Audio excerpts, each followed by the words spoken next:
que os Estados Unidos atacou a Venezuela e sequestrou o ditador Maduro, isso você já sabe. O que você não sabe são as consequências que vão acontecer por conta desse fato e os motivos escusos, os motivos que estão por trás dos planos que fizeram o Trump atacar a Venezuela. Geralmente a gente costuma comentar e debater aqui sobre assuntos de comportamento e desenvolvimento pessoal e filosófico, mas hoje, como é um caso que realmente chamou nossa atenção, eu trouxe aqui um economista e meio filósofo, que é muito bom o canal dele, chamado José Cobori, ou José Cobori, e ele vai trazer aqui um panorama econômico das motivações e do que pode acontecer daqui para frente. O vídeo é muito interessante e eu tenho várias críticas a fazer sobre o vídeo desse senhor aqui, tá? Que é um senhor muito competente, é um comentarista e economista muito competente, mas ele comete uma série de erros nesse vídeo aqui e eu quero debater um pouco com vocês, beleza? Você está no canal Em Busca de Significado, deixa o seu like aí, meu nome é Weasley e let's go, vamos lá reagir ao vídeo aqui do senhor Cobori, tá? Um vídeo muito interessante, let's go! Olá pessoal, os Estados Unidos atacaram a Venezuela na madrugada deste sábado, 3 de janeiro de 2026 e sequestraram o presidente Nicolás Maduro e sua esposa. O que significa essa ação dos Estados Unidos e quais os desdobramentos na geopolítica mundial? Este é o assunto do vídeo hoje. Vamos lá!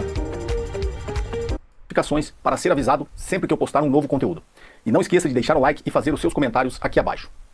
Vamos lá ao assunto de hoje. Como era de se esperar, a internet e a mídia tradicional só falam nesse assunto. E como vocês sempre aguardam o meu posicionamento, não poderia deixar de atendê-los. Mas como de costume, farei uma abordagem diferente do que já está posto. Os Estados Unidos atacaram a Venezuela e sequestraram o presidente do país e sua esposa.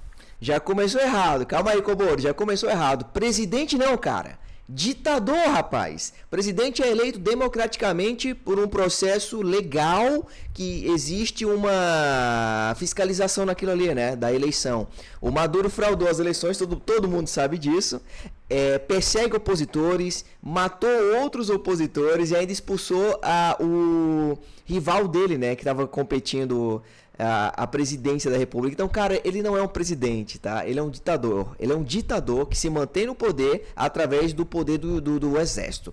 E o Cobori sabe bem disso. Eu não sei por que ele chama ele de presidente, tá? Isso é um erro gravíssimo, chamar o Maduro de presidente. Ele é um ditador. Isso a gente tem que deixar claro, né, pessoal? Enfim, são fatos, isso é um fato. Vamos continuar. Todo o pretexto para a ação vinha sendo construído desde a posse de Donald Trump na presidência dos Estados Unidos da América. Sob acusação de tráfico de drogas, Nicolás Maduro e sua esposa foram levados para solo americano para serem julgados pela Justiça dos Estados Unidos. Vou começar analisando o pretexto utilizado para depois avaliar os possíveis desdobramentos dessa ação militar dos Estados Unidos em território sul-americano. Em 1991, a inteligência dos Estados Unidos listou Álvaro Uribe entre os mais importantes narcotraficantes colombianos. Em 1º de agosto de 2004, foi publicado no Arquivo de Segurança Nacional que o então senador e na época presidente Álvaro Uribe, da Colômbia, era um amigo pessoal próximo de Pablo Escobar que se dedicava à colaboração com o cartel de Medellín em altos níveis do governo. A Colômbia não foi invadida e seu presidente Álvaro Uribe não foi preso e sequestrado. Pelo contrário. Claro, porque não tinha interesse. Os Estados Unidos não tinham interesse na Colômbia. Todo mundo tem que entender que os Estados Unidos ele não é um país amiguinho da galera, não. Ele tem interesses ali. Na Venezuela ele tinha interesse do petróleo. Na Colômbia não tinha interesse nenhum. Entendeu? Por isso não se criou um pretexto. Isso é meio óbvio. Como se tornou aliado próximo dos Estados Unidos, foi recebido na Casa Branca em 13 de janeiro de 2009 e condecorado com a Medalha Presidencial da Liberdade. Durante o primeiro mandato de Donald Trump à frente da Casa Branca, o presidente de Honduras, Juan Orlando Hernández, também aliado dos Estados Unidos, era recebido com honras de Estado. Mas ao deixar a presidência em 2022, foi processado pela justiça americana e condenado a 45 anos de prisão por tráfico internacional de 400 toneladas de cocaína. No mês passado, em 2 de dezembro de 2025, ele foi solto da prisão após ser formalmente perdoado pelo presidente Donald Trump. Motivo? É do mesmo partido de ultradireita do presidente eleito no último dia 24 de dezembro, Nasri Asfura, num processo eleitoral acusado de fraudes patrocinadas pelos Estados Unidos. Ou seja, interesses, como sempre, os velhos e bons interesses, né? Os Estados Unidos não é besta, não. Eles têm interesse nisso, enfim. O atual presidente do Equador, Daniel Noboa, filho de um oligarca rico, tem a empresa da família, a Noboa Trading, acusada de traficar cocaína para a Europa utilizando containers de bananas. Os Estados Unidos fingem que nada acontece, já que ele também é de direita e aliado dos americanos.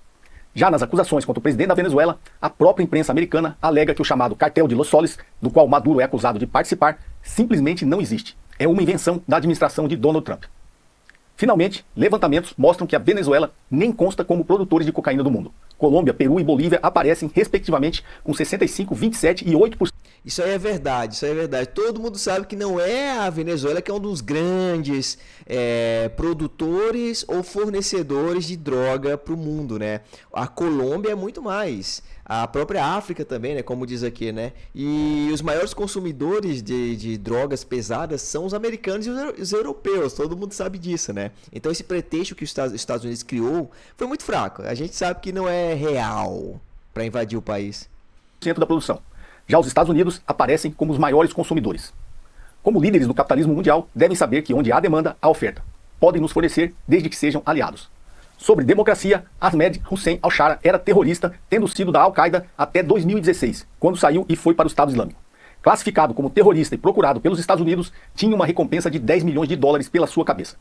Assim que Bashar al-Assad, presidente da Síria e aliado da Rússia, caiu em 2024, Ahmed Hussein al-Shara ascendeu ao poder. No mesmo dia, os Estados Unidos o retirou da lista de terroristas e o mesmo foi recebido na Casa Branca com honras de Estado por Donald Trump. Mais uma vez, interesses, tá vendo? Os Estados Unidos não é bonzinho, eles têm os interesses deles, Isso é meio óbvio, cara, isso é claro. Eles não vão ajudar qualquer país ou receber pessoas na Casa Branca que não estejam dentro do partido deles ou apoiando eles, isso é meio óbvio, claro. Mas eu tô entendendo o que o Cobori tá querendo fazer aqui. Ele tá juntando argumentos para jogar uma teoria que ele vai falar agora. Vamos lá. E os direitos defender uma teoria humanos? Bem, esse caso é bem conhecido. Jamal Khashoggi, jornalista crítico ao governo da Arábia Saudita, desapareceu após entrar no consulado de seu país em Istambul, na Turquia. Após ampla investigação, a inteligência turca provou que Jamal foi morto e esquartejado dentro da embaixada da Arábia Saudita sob ordem do ditador Mohammed bin Salman. Nem nota de repúdio foi emitida pelos Estados Unidos, já que a Arábia Saudita também é uma aliada dos americanos no Oriente Médio. Não um simples aliado. A Arábia Saudita é uma das maiores produtoras de petróleo do mundo e base do sistema petrodólar. Não à toa, foi o primeiro país visitado neste segundo mandato de Donald Trump. Eu iniciei esse vídeo com todas essas informações para mostrar que a interesses, meu amigo, interesses. ação contra Nicolás Maduro e a Venezuela não tem nada a ver com tráfico de drogas, direitos humanos ou democracia. Isso é propaganda. Exato, é propaganda. Todo mundo sabe disso. Não tem nada a ver com devolver a democracia, com impedir o tráfico de drogas. É só propaganda. Os caras querem o petróleo lá da Venezuela. Simples assim. Todo mundo sabe disso. Os Estados Unidos sempre agiram e agem conforme seus interesses. Só os desavisados... Não só os Estados Unidos, todos os países. O primeiro erro aqui do que o Cobori cometeu, além de chamar o Maduro de presidente e não de ditador, o segundo erro que ele está cometendo aqui é em dizer que os Estados Unidos agem pelo seu próprio interesse. Não é só os Estados Unidos, todos os países do mundo só agem conforme seus próprios interesses. As nações não são amigas, não existem países amigos um do outro, não. Existem interesses conflitantes ou interesses atuantes ali, entendeu? Interesses em comum. A partir do momento que um país não tem mais interesse em negociar ou interesse econômico no outro país, ele sai fora, ou então arma alguma coisa. Isso é óbvio, todo mundo sabe disso. Isso não é uma invenção americana. Ainda acreditam que existe alguma nobreza de intenções nas ações do sistema imperialista estadunidense. Opa, já cometeu um outro erro aí, chamar o sistema imperialista. Eu sei bem qual é a galera que chama o sistema americano de imperialista. Enfim, vamos continuar. Bem, isto posto, então por que Nicolás Maduro e a Venezuela? Quem me acompanha há algum tempo já me ouviu explicar a evolução do xadrez geopolítico desde o final da Segunda Guerra Mundial. Também deve ter assistido o vídeo que gravei na posse de Donald Trump analisando o declínio do Império Americano. Se não assistiu, vale a pena. Ele deve aparecer no card aqui acima. Como avaliei na época, os Estados Unidos tentariam defender a todo custo a sua hegemonia, mas o declínio era inevitável. Começou com as sanções econômicas aos países desalinhados de seus interesses. A Venezuela, o Irã e a Rússia já estavam sob sanções quando Trump assumiu. Ele então iniciou a sua guerra comercial através das tarifas. Como avaliei, elas não teriam o efeito imaginado. O sul global já estava articulado e a China vinha se preparando desde o primeiro mandato de Donald Trump. Como previ, nenhum império cai sem atirar. É o estágio que chegamos agora. Há um mês, Trump divulgou sua doutrina de segurança nacional, apelidada pelo mesmo como Corolário Trump. Isso me remete ao Corolário Roosevelt, quando Theodore Roosevelt, em 1904, fez uma emenda à doutrina Monroe, que resumidamente determinava que a América é dos americanos. Como América, entenda-se todo o continente americano, e americanos, eles, os estadunidenses. Não por coincidência, Theodore Roosevelt criou o seu corolário justamente na crise venezuelana de 1902 e 1903, para evitar que potências europeias interferissem no hemisfério ocidental. Conhecido como Big Stick, ou seja, a política do grande porrete, Ted Roosevelt, com seu corolário, afirmava que iria intervir militarmente na América Latina para derrubar governos e ajudar os interesses de corporações americanas. Agora, com seu corolário Trump, o presidente estadunidense afirma a mesma coisa. A América é dos americanos e, se necessário, utilizará de força militar para defender o interesse de suas empresas. Há uma mudança, um recuo momentâneo de suas ambições globais. Sem ter como enfrentar várias frentes, já que não conseguiu avançar na maioria que abriu, os Estados Unidos quer focar no continente americano e literalmente tornar a América Latina o seu quintal. Na verdade, já é o quintal dos Estados Unidos há muito tempo, nunca deixou de ser. Infelizmente, todos os países sul-americanos são quintais dos Estados Unidos. E essa visão aí que os Estados Unidos estão focando mais aqui, vem muito por conta da China. A China está vindo forte para o Brasil e para o resto da América Latina, né? Eu estou aqui no interior do Ceará. E a quantidade de celulares chineses, lojas com equipamentos e utensílios chineses, eletrônicos chineses, é gigantesca aqui no Ceará. E carros chineses, a Chery, a BYD, a MGM, esqueci o nome das marcas chinesas, tá cheio de concessionárias chinesas aqui, cheio de carros chineses nas ruas aqui, entendeu? Inclusive aqui no meu condomínio, aqui no prédio, já tem 3 famílias chinesas, chinesa raiz mesmo, morando aqui, vizinhos meus, entendeu? Que tem lojas no centro. Então, a influência chinesa na América Latina tá gigantesca, tá crescendo muito. E os Estados Unidos sabem disso. Então, eles estão meio que tentando retomar a influência americana aqui sobre a América Latina e tentar afastar a influência chinesa. Ou seja, guerra de interesses de novo, guerra política, guerra econômica, entendeu? Eles não querem perder a hegemonia que eles têm sobre o quintal sul-americano, né, que é o quintal dos Estados Unidos aqui. Isso a gente sabe, tá? Isso a gente sabe há muito tempo. E com certeza a China não vai deixar, porque a China já veio com força para cá, pro Brasil, e eu acho que vai rolar a próxima guerra comercial ou econômica, né, comercial. A próxima guerra comercial entre Estados Unidos e China vai ser aqui. O que é que você acha? Comenta aí nos comentários. Com isso, os Estados Unidos visa cortar o acesso da China e da Rússia a esses mercados e recursos naturais. Tá vendo? Tenta cortar o acesso da China a esses recursos naturais aqui no Brasil, né? Econômicos e naturais. No Brasil não, na América Latina no geral. Com isso, os Estados Unidos visa cortar o acesso da China e da Rússia a esses mercados e recursos naturais. Como não conseguiu afetar a Rússia com as sanções econômicas, cortar o seu acesso a um parceiro estratégico como a Venezuela seria o próximo passo no xadrez geopolítico. A China avançou nos últimos 25 anos sobre a América do Sul. Em 2000, os Estados Unidos dominavam o continente como principal parceiro comercial. Hoje é a China o maior parceiro de quase todo o continente sul-americano. Cortar esse laço é tentar proteger a sua hegemonia declinante. Os Estados Unidos, ao contrário da crença popular, nunca foi afeito à democracia. Pelo contrário, desde o final da Segunda Guerra Mundial, já patrocinou golpes de Estado em praticamente toda a América Latina. Agora foi a Venezuela. Faltam poucos países na América do Sul para, pelo menos politicamente, promover à força ações de mudança de regime. Os Estados Unidos apagaram qualquer vestígio do direito internacional. O perigo é que, sem regras, o que vale é a lei do mais forte. Nesse cenário, voltaremos à Idade Média. As potências que fazem frente ao poder militar dos Estados Unidos podem e devem pôr um freio no avanço americano sob risco de ser tarde demais. Opa, isso aí é perigoso. Isso aí que ele falou é muito perigoso. Não concordo, Cobori. Não concordo. Ó, vou repetir, vou voltar aqui para vocês verem a merda que o Cobori falou aqui, ó. Olha isso. Em regras, o que vale é a lei do mais forte. Nesse cenário, voltaremos à Idade Média. As potências que fazem frente ao poder militar dos Estados Unidos podem e devem pôr um freio no avanço americano sob risco de ser tarde demais. E como é esse freio, cara? Como é que seria esse freio? Ele está falando que as potências militares que podem se colocar à frente, né, bater de frente com os Estados Unidos, podem e devem se intrometer, interromper, tentar frear. Meu irmão, e como é que você acha que elas vão frear? Com guerra? Você é louco, cara. Você é louco, velho. Já pensou uma China dessa da vida que é poderosíssima, tem um exército muito poderoso, mas não consegue bater frente a frente com o exército americano, que tecnologicamente é muito mais poderoso. Meu irmão, bater uma guerra entre eles dois, meu amigo, é o fim do mundo, cara. É o fim do mundo, meu amigo. A Rússia, que é aliada deles, inclusive, tem armas nucleares. Então ele tá aqui incentivando uma guerra. Não, vão lá, ó. Estados Unidos tá fazendo merda. Então vão lá e façam uma merda maior ainda pra tentar impedi-los. Você é louco, Cobori. Você é louco, velho. Não faz o menor sentido. Eu respeito muito o Cobori, né? Os cabelos brancos dele, a experiência dele. Eu não sou economista, né? Eu respeito muito a experiência dele como economista. Mas o que ele falou aqui foi uma merda muito grande, cara. Tá incentivando guerra, cara. Você é louco. Ele tá querendo cometer um erro para justificar outro erro. Não pode, Cobori. Isso foi, acho que o maior absurdo que eu ouvi essa semana em relação a todo esse bafafá, né? Toda essa invasão que aconteceu da Venezuela. Mas enfim, essa é a minha opinião. E você? Qual a sua opinião? Deixa aí nos comentários. Vamos continuar. O mundo precisa concluir o quão perigoso é essa agressão dos Estados Unidos à Venezuela. Se os Estados Unidos der o próximo passo, pode desencadear a Terceira Guerra Mundial. E qual é o próximo passo? Isso ele não deixou claro. Porque os Estados Unidos já deu o próximo passo, já invadiu o país, já sequestrou o ditador lá da Venezuela, falou que vai administrar o país até as coisas voltarem ao normal. Irmão, já deram um passo pra caramba aí. Qual seria o próximo passo? Só daria merda se esses países que você tá falando aí, que você tá incentivando a bater de frente militarmente com os Estados Unidos, aí sim vai dar uma terceira guerra mundial, entendeu? Enfim, isso é meio óbvio, né? A Venezuela, além de tudo, após as sanções econômicas impostas ao país a partir de 2014, ajuda a ameaçar o sistema petrodólar vendendo petróleo para a China em yuan. E isso ameaça a hegemonia do dólar. O que temos que ter claro é que não é sobre a Venezuela, é sobre estabelecer um precedente para os Estados Unidos atacar qualquer país da América Latina que não esteja alinhado aos seus interesses.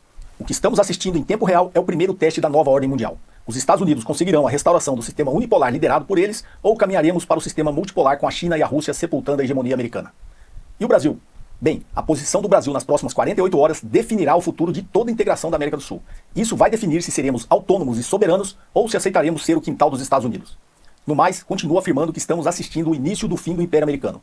Nenhum império cai sem atirar. O que estamos vendo é exatamente isso. Espero que a reflexão de hoje possa estimular em você um pensamento crítico melhor. O que você achou do... Que o Império Americano tá ruindo, tá caindo, todo mundo já sabe. Agora, a hegemonia brasileira, né? Escolher se a gente vai ser hegemônico ou se vai continuar sendo quintal. Meu irmão, a gente não tem essa escolha. O Brasil, do México pra baixo... Do México pra baixo, meu amigo, isso aqui tudo é quintal dos Estados Unidos. A gente sabe disso. Não tem hegemonia nenhuma. Se eles quiserem interferir em qualquer país do jeito que fizeram na Venezuela, eles conseguem. E a ONU não consegue fazer nada. Entendeu? Infelizmente, o Lula já se posicionou. Ele tá falando aí que o Brasil tem que se posicionar. Já se posicionou, irmão. O Lula é amigão do ditador Maduro. Ele já meio que tentou ficar amigo né, a não apoiar isso daí, né, ficar amigo da Venezuela, mas ao mesmo tempo não atacar os Estados Unidos, porque ele sabe que vai dar merda se ele tentar peitar os Estados Unidos. Ele sabe disso. Mas minha opinião final, galera, os dois estão errados, a gente sabe disso. Os dois estão errados, tá? Estados Unidos está erradíssimo em atacar um país na sua soberania lá, né, e sequestrar o ditador. E a Venezuela tá erradíssima porque existe um regime ditatorial lá, uma ditadura, cara, onde o Maduro e o Chávez, antes dele, minaram a população, praticamente mataram a população de fome, acabaram com empresa, fecharam televisão, fecharam imprensa, prenderam um monte de gente, mataram opositores, aconteceu um êxodo de milhares de venezuelanos fugindo da Venezuela, indo para Colômbia, indo para Manaus e Roraima, aqui no Brasil. Uma guerra horrível, né? Então, tá errado o ditador Maduro, tá errado o Trump. A gente sabe disso. O que me deixou puto nesse vídeo do Cobori é que ele incentiva outras nações militares a baterem de frente com os Estados Unidos. Isso é horrível porque pode dar guerra, meu amigo. Pode dar guerra, vai dar merda. Então, não. A solução tem que ser diplomática, não pode ser dessa forma. A segunda coisa que eu não concordo aqui com o vídeo do Cobori, ele chamar o ditador Maduro de presidente o tempo inteiro, isso é erradíssimo. E a terceira coisa que eu também não concordo é que ele falou só o lado ruim dos Estados Unidos. Ele não falou também o lado ruim da Venezuela, porque a Venezuela é uma ditadura. A Venezuela cometeu sim vários erros, matou a própria população, acabou com o país, fuzilou milhares de pessoas, prendeu opositores, devastou o país. A Venezuela tem tanto petróleo, meu amigo, que a Venezuela era para ser riquíssima, era para ser a Dubai sul-americana, cara. Tem muito petróleo ali, por isso que os Estados Unidos estão indo atrás desse petróleo, porque os Estados Unidos não é besta, entendeu? Quer colocar as mãos dele naquele petróleo ali, sacou? Eles não são bobos nem nada, mas como o país venezuelano era administrado por um ditador, a riqueza do petróleo nunca chegou à população, e sim ficava com eles, né? Com os próprios venezuelanos, tanto é que eles estatizaram tudo e expulsaram os americanos. Então os americanos estão meio que voltando para tomar de volta a estrutura que eles construíram lá, entendeu? Claro que de uma forma errada, né? Invadindo o país e sequestrando o ditador. Mas enfim, galera, nesse xadrez político, tá todo mundo errado. Tá o Trump errado que invadiu o país e tá o ditador venezuelano que tava matando a população deles de fome. Tá todo mundo errado, inclusive o Cobori aqui. Errado e ficar tentando jogar lenha na fogueira aí, Cobori. Não gostei do vídeo, não aprovo essa opinião do Cobori, não aprovo a invasão americana e não aprovo o ditador venezuelano. Gente, tá todo mundo errado e isso aí ainda vai dar uma merda muito grande. Mas e você? Qual a sua opinião a respeito? Deixa aí nos comentários abaixo e vamos continuar o debate aqui embaixo nos comentários, beleza? Deixa o seu like também, você está no canal Em Busca de Significado e a gente se vê no próximo vídeo. Valeu? Um abraço a todos. Clica nos próximos vídeos aqui pra gente debater outros assuntos. Valeu, te vejo lá.